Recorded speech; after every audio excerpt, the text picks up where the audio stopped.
Queridos oyentes, ahora vamos a hablar de algo que es muy delicado, pero a la vez es muy actual. Vamos a hablar de unas campanadas proféticas que son nada más y nada menos escritas por un santo, San José María Escrivá, fundador de la obra del Opus Dei. Queridos oyentes, escuchen bien las palabras que San José María Escrivá de Balaguer habló en forma de profecía, y fíjense cómo esto se está viviendo en una plenitud muy importante en estos tiempos. Preguntamos si ha habido algún cambio en estos 40 años desde que se escribió esto. Son muchos los hombres de Dios que han levantado sus voces para señalar las herejías, apostasías y malas conductas dentro de la Iglesia, sobre las que Benedicto XVI fue muy duro pidiendo a la Grey Católica que oraran por él para protegerlo de la inmundicia dentro de la Iglesia. Y Francisco ha sugerido situaciones parecidas. Pero un santo moderno, el fundador del Opus Dei, San José María Escrivá de Balaguer, envió 3 cartas a los fieles de la prelatura que hoy tienen tanta actualidad como en 1972-1974 cuando las escribió, previniendo a sus hijos de las dificultades dentro de la misma Iglesia. En estas 3 cartas escritas poco antes de su muerte, se las conoce como las 3 campanadas. No estaban destinadas al público en general, sino para uso restringido de los miembros de la obra, aunque su contenido se fue dando a conocer poco a poco a través de la predicación y formación interna de la obra. No es ningún secreto, pero en ella San José María ponía en guardia a todos sus hijos del peligro que corría la Iglesia con la infiltración de una serie de corrientes que afectaban claramente a la doctrina. Solamente se conocen públicamente 2 de ellas, pero todas son conocidas por la autoridad competente en la Iglesia, ya que se incorporaron como documento en el proceso de canonización del santo. Existe aceptación por parte de la autoridad máxima de la Iglesia de estas opiniones del fundador del Opus Dei como legítimas, que más allá de ser opiniones, son una denuncia de los abusos que se llevaron a cabo en el postconcilio. Muchas de estas denuncias van más allá del peligro ya anunciado en su día por Pablo VI. Para su discernimiento, este documento, que tiene 40 años, vamos a presentárselos, queridos oyentes. Cristianos contracorriente y a prueba.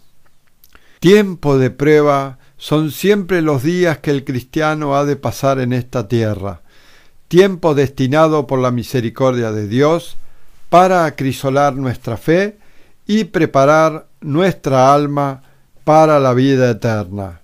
Tiempo de dura prueba es el que atravesamos nosotros ahora, cuando la Iglesia misma parece como si estuviese influida por las cosas malas del mundo, por ese deslizamiento que todo lo subvierte, que todo lo cuartea, sofocando el sentido sobrenatural de la vida cristiana.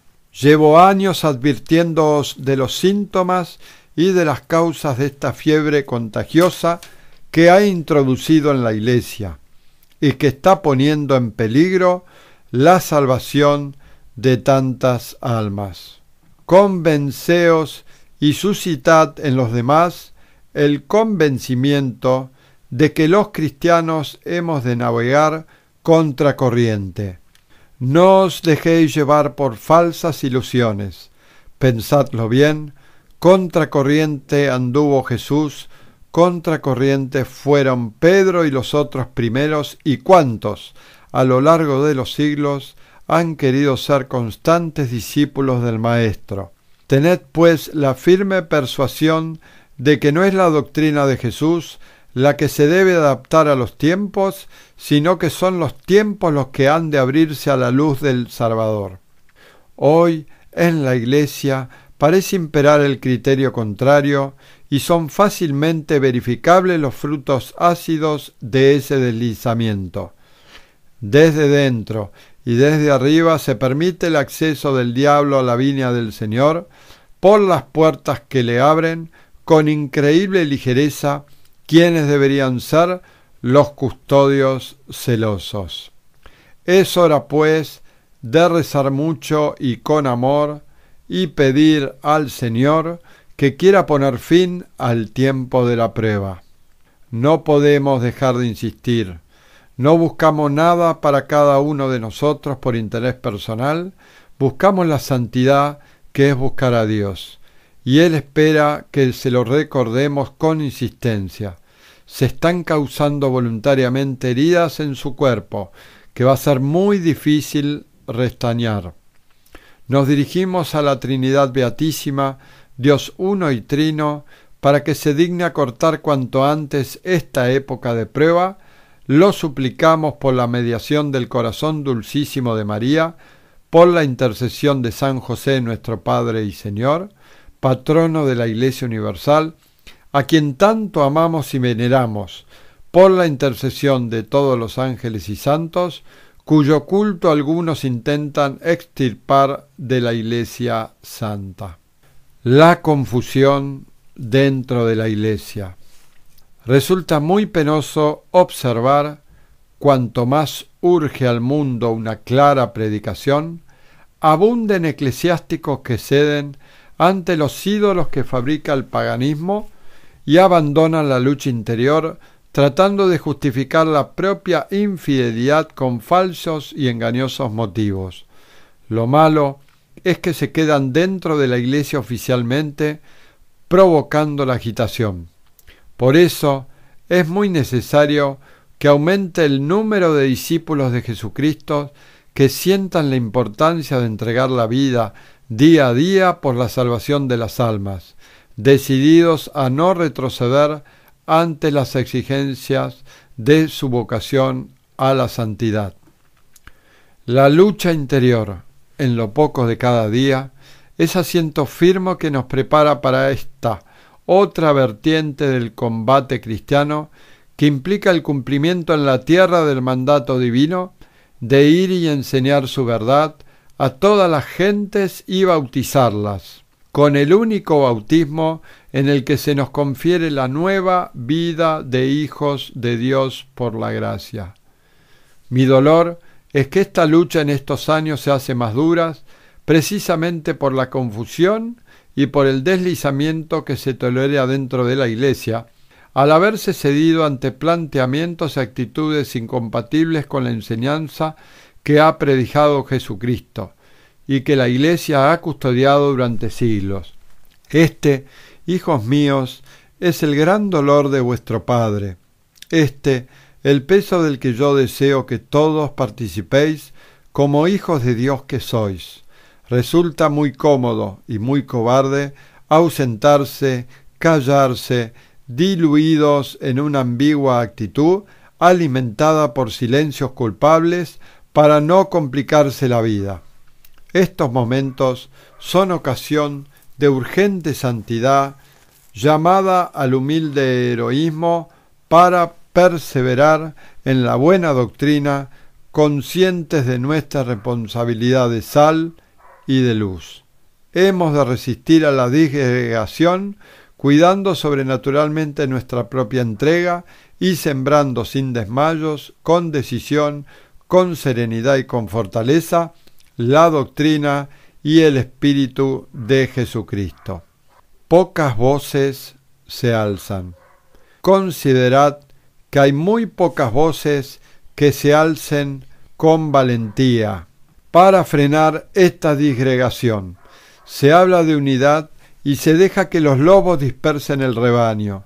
Se habla de paz y se introducen en la Iglesia, aún desde organismos centrales, las categorías marxistas de la lucha de clases o el análisis materialista de los fenómenos sociales. Se habla de emancipar a la Iglesia de todo poder temporal y no se regatean los gestos de condescendencia con los poderosos que oprimen las conciencias. Se habla de espiritualizar la vida cristiana y se permite desacralizar el culto y la administración de los sacramentos sin que ninguna autoridad corte firmemente los abusos, a veces auténticos sacrilegios, en materia litúrgica. Se habla de respetar la dignidad de la persona humana y se discrimina a los fieles con criterios utilizados para las divisiones políticas. Toda esa ambigüedad es camino abierto para que el diablo cause fácilmente sus estragos, más cuando se ve que es corriente en todas las categorías del clero que muchos no prediquen a Jesucristo y en cambio parlotean siempre de asuntos políticos, sociales, dicen, etc., ajenos a su vocación y a su misión sacerdotal, convirtiéndose en instrumentos de parte y logrando que no pocos abandonen la Iglesia. No se puede imponer por la fuerza la verdad de Cristo, pero tampoco podemos permitir que, con la violencia de los hechos, nos dominen como ciertos y justos criterios que son una patente deserción del mensaje de Jesucristo. Esta violencia se comete por algunos imprudentemente dentro de la Iglesia. Sería una deslealtad y una falta de fraternidad con el pueblo fiel no resistir al presuntuoso orgullo de unos pocos que han maleado ya a tantos, sobre todo en el ambiente eclesiástico y religioso. Comprended que no exagero.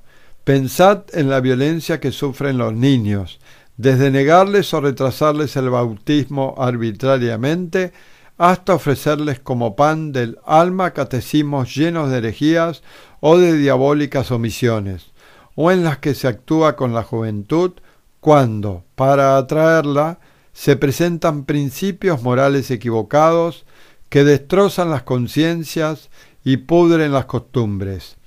Violencia se hace también diabólica cuando se manipulan los textos de la Sagrada Escritura y se llevan al altar en ediciones equívocas que cuentan con aprobaciones oficiales. Y no podemos dejar de ver el brutal atropello que se impone a los fieles y en los fieles al mismo Jesucristo cuando se oculta el carácter de sacrificio de la Santa Misa o cuando el dinero de las colectas se malgasta en propagar ideas ajenas al enseñamiento de Jesucristo. Hijos míos, nunca se ha hablado tanto de justicia en la Iglesia y a la vez nunca se ha empleado tanta injusta opresión con las conciencias. Nos sentimos obligados a resistir a estos nuevos modernistas, progresistas se llaman ellos mismos, cuando de hecho son retrógrados porque tratan de resucitar las herejías de los tiempos pasados que ponen todo en discusión desde el punto de vista exegético, histórico, dogmático, defendiendo opiniones erróneas que tocan las verdades fundamentales de la fe, sin que nadie con autoridad pública pare y condene reciamente sus propagandas. Y si algún pastor habla decididamente, se encuentra con la sorpresa, amarga sorpresa, de no ser suficientemente apoyado por quienes deberían sostenerlo, y esto provoca la indecisión, la tendencia a no comprometerse con determinaciones claras, sin equívocos. Parece como si algunos se empeñaran en no recordar que, a lo largo de toda la historia, los que guían el rebaño han tenido que asumir la defensa de la fe con entereza, pensando en el juicio de Dios y en el bien de las almas, y no en el halago de los hombres. No faltaría hoy quien tachara a San Pablo de extremista cuando decía a Tito cómo debería tratar a los que pervertían la verdad cristiana con falsas doctrinas. Repréndelos con dureza, le escribía el apóstol, para que se mantengan sanos en la fe. Es de justicia y de caridad obrar así. Ahora, sin embargo, se facilita la agitación con un silencio que clama al cielo cuando no se coloca a los saboteadores de la fe en puntos neurálgicos, desde los que pueden sembrar la confusión con aprobación eclesiástica. Ahí están tantos nuevos catecismos y programas de enseñanza religiosa, entre comillas, testimoniando la verdad de lo que afirmo.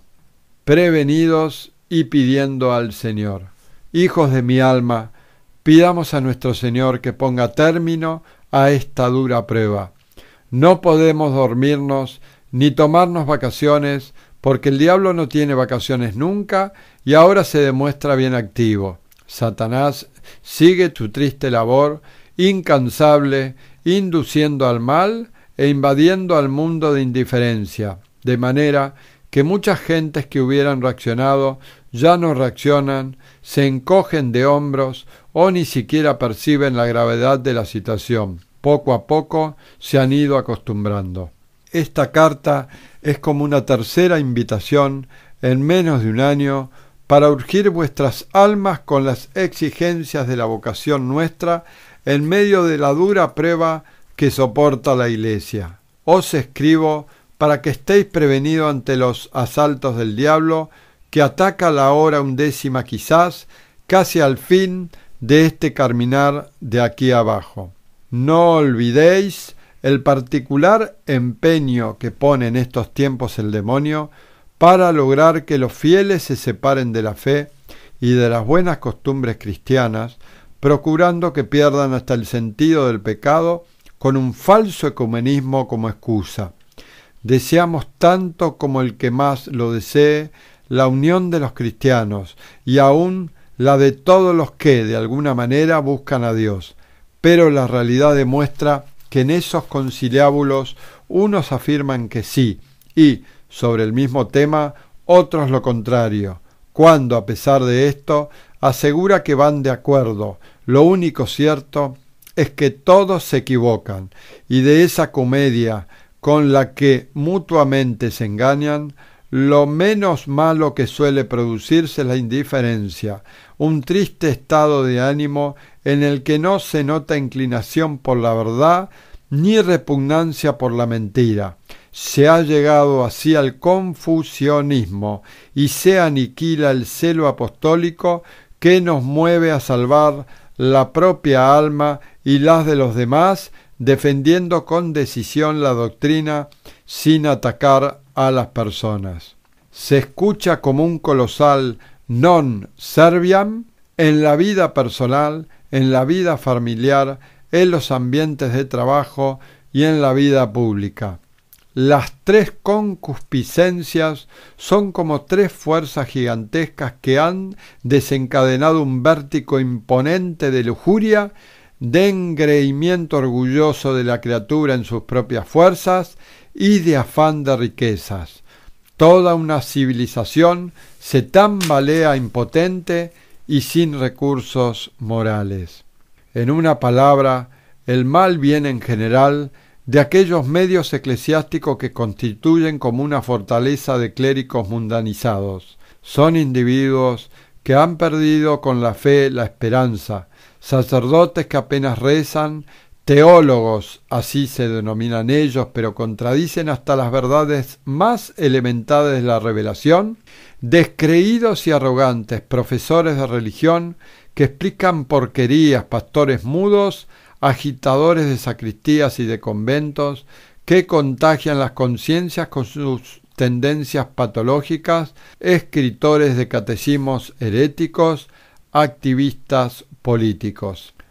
Hay, por desgracia, una fauna inquieta que ha crecido en esta época a la sombra de la falta de autoridad y de la falta de convicciones, y el amparo de algunos gobernantes que no se han atrevido a frenar públicamente a quienes causaban tantos destrozos en la vida del Señor.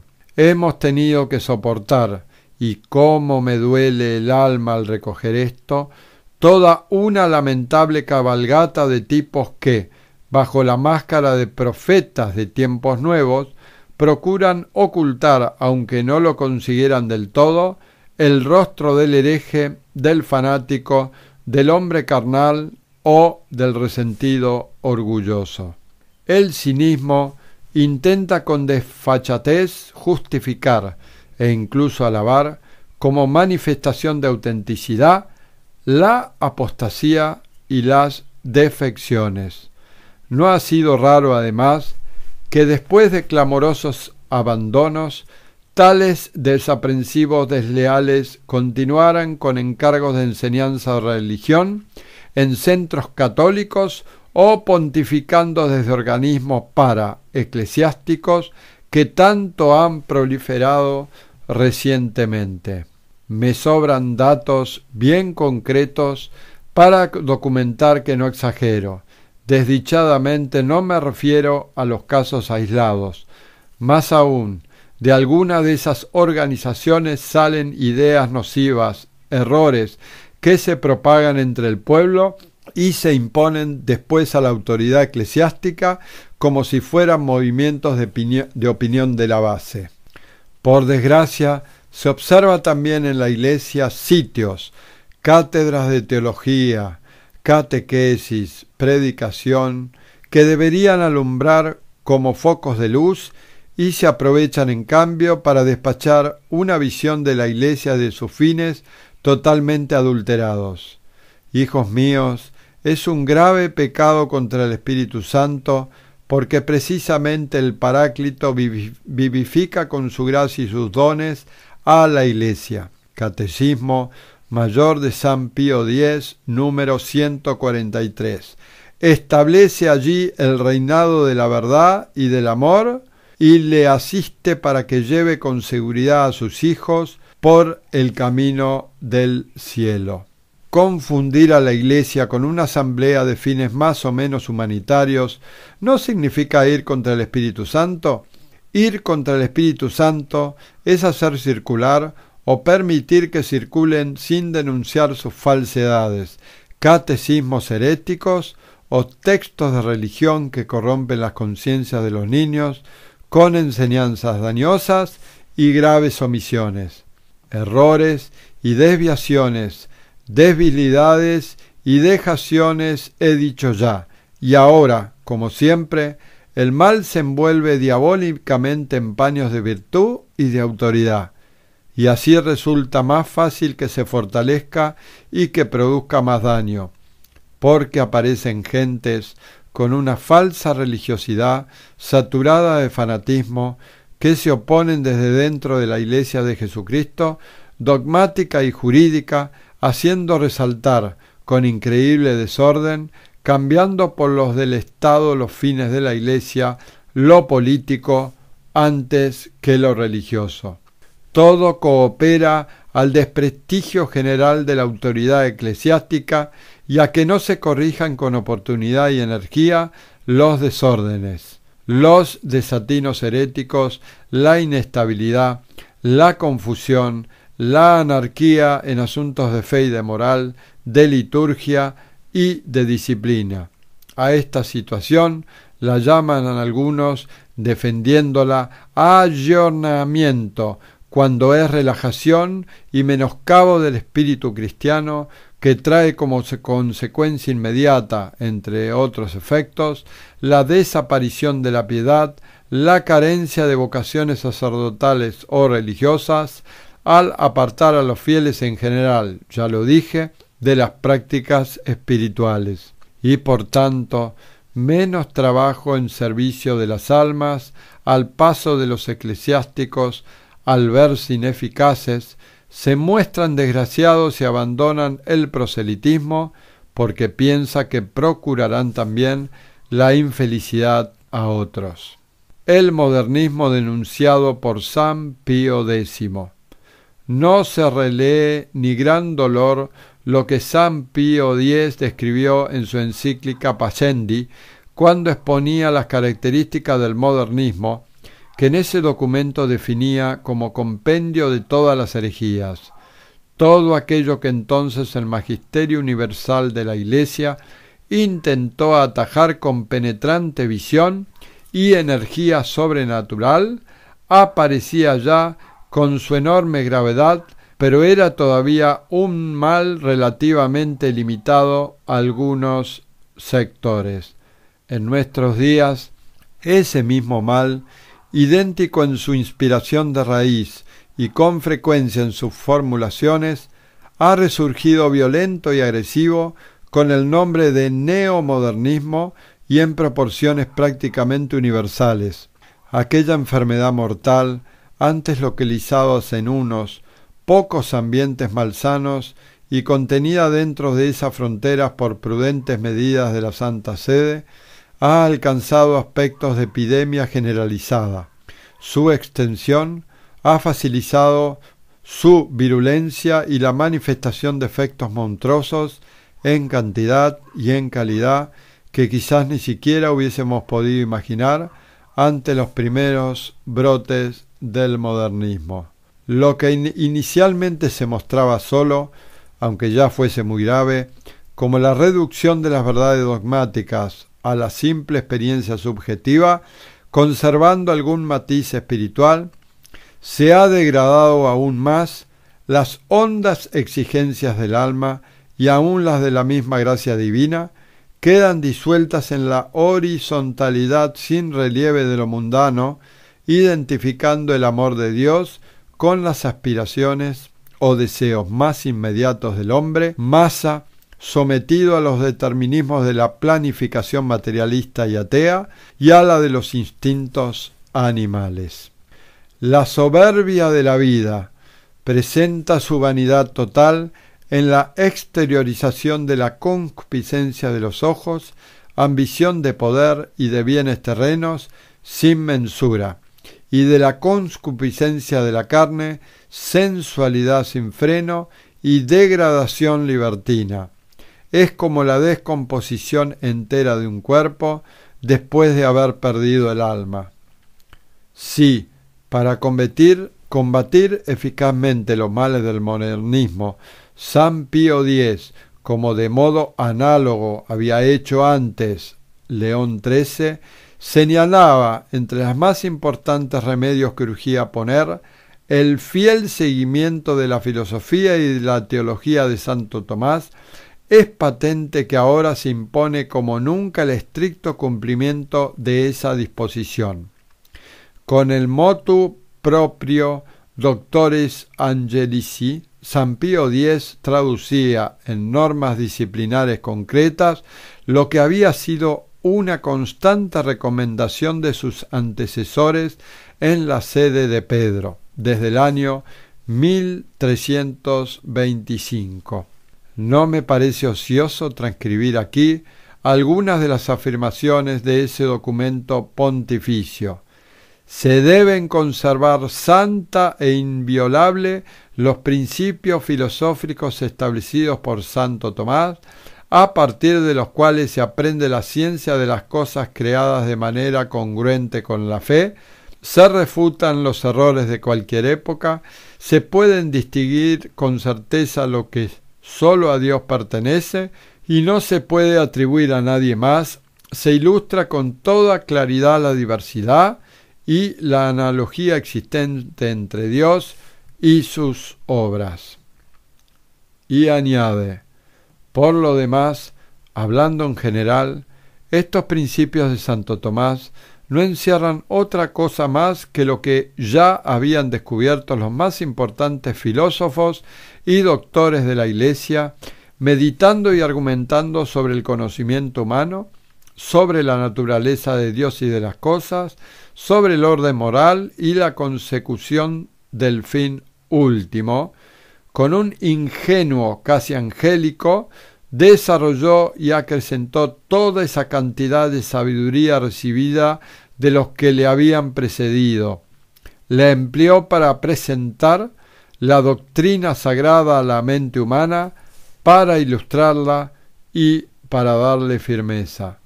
Los puntos más importantes de la filosofía de Santo Tomás no deben ser considerados como algo opinable que se pueda discutir, sino que son como los fundamentos de lo que se asienta toda la ciencia de lo natural y lo divino. Si se rechazan estos fundamentos o se los pervierte, se seguirá necesariamente que quienes estudian las ciencias sagradas ni siquiera podrán captar el significado de las palabras con las que el magisterio de la Iglesia expone los dogmas revelados por Dios. Por eso quisimos advertir a quienes se dedican a enseñar la filosofía y la sagrada teología que si se apartan de las huellas del Santo Tomás, principalmente en cuestiones de metafísica, será con gran detrimento. Así, entre otras determinaciones, San Pío X exhortaba: pondrán en esto un particular empeño los profesores de filosofía cristiana y sagrada teología, que deben tener siempre presente que no se les ha dado facultad de enseñar para que expongan a sus alumnos las opiniones personales que tengan acerca de su asignatura, sino para que expongan las doctrinas plenamente aprobadas por la Iglesia. Concretamente, en lo que se refiere a la Sagrada Teología, es nuestro deseo que su estudio se lleve a cabo siempre a la luz de la filosofía que hemos citado. Cuánto dolor se hubiese ahorrado a la Iglesia y cuánto daño se hubiese evitado a las almas con la fiel obediencia a esos mandatos de San Pío X. Pido ahora a mis hijas y a mis hijos, precisamente en este año en el que se conmemora el 7º centenario de la muerte del doctor Angélico, que sigan delicadamente esas indicaciones en la Iglesia, en el estudio y en la enseñanza de la doctrina filosófica y teológica, seguros de que también así contribuiremos a que, por la misericordia divina, las aguas vuelvan a su cauce. Queridos oyentes, esto que acabamos de decir se trata de las campanadas proféticas de un santo, San José María Escrivá. Y nos preguntamos, ¿ha habido algún cambio en estos 40 años desde que se escribió esto?